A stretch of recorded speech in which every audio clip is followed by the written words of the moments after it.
Worth getting that on record, so it was very clear from the outset why it is that this unusual process has been adopted in this case. The question.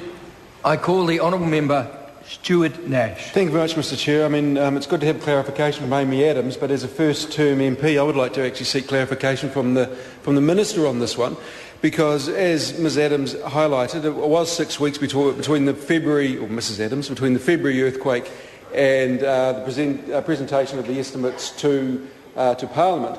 And I'm wondering, we look at the figures down here in Schedule 1, which we're going to be talking about soon. They're very general.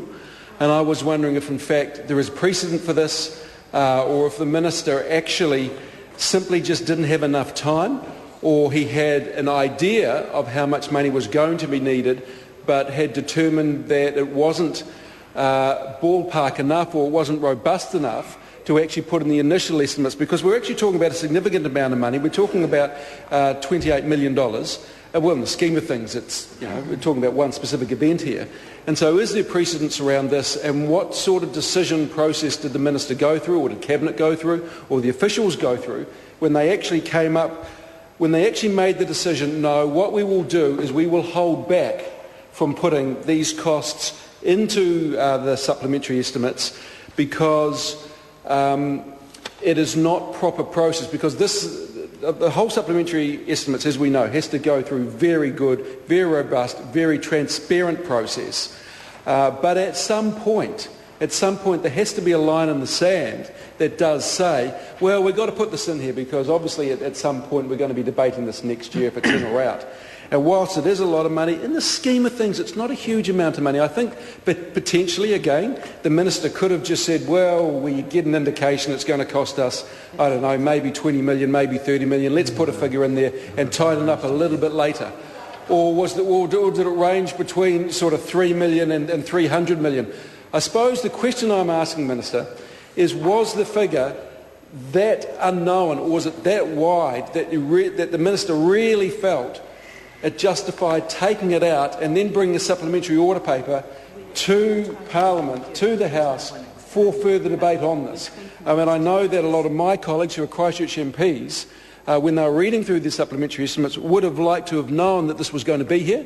I don't think it was signalled, even though we are talking about a natural disaster that did actually occur. That did actually occur about, was it 6 weeks, about 2 months before these were presented to the House. So it had actually occurred. It's not as if we're dealing with something that had occurred after it went to the printing press, So what was that? No, but I understand that, and we're not talking about search and rescue here. We're talking about an event. Yeah, and I understand that, but I'm not making a judgment at all. No, I'm not making a judgment, Ms Adams. What I'm asking is the questions around how this process arose. Now, I'm not drawing any judgment on the Minister. I'm not saying this is right or this is wrong. But what I do think it is important for the Minister to stand up and just explain the sort of process that he went through and the officials went through when they determined that this was actually the best route to travel. Now, as mentioned, I'm not making any judgment whatsoever, but when Mrs Adams stands up and says, obviously, this is what happened, well, there's no obviously from Amy Adams because she wasn't sitting around the cabinet table. I could be wrong here, I doubt Mr English said, before we make a decision, I better go and check with Amy Adams because she knows.